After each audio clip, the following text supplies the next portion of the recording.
I want to tell you about the business and entrepreneurship major. In our major, you're trained to be a manager of a company. This company could be a multinational corporation, an Egyptian company, a family-owned business, a fast-growing startup, or even a social enterprise.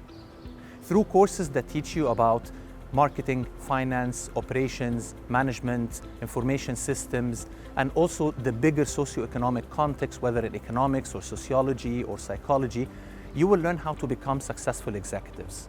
In this major, you will learn also a lot of practical skills by working with executives in companies. Some of them are AUC alumni, and you will also be able to create impact in the world. A lot of people think about business in terms of money, which is definitely there, but there's also social impact by bringing other products and services that can make people's lives better, and also creating jobs and improving the economy.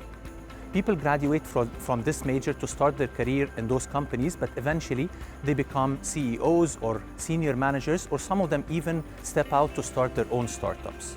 We're very happy to have you in our major, and I look forward to having you around.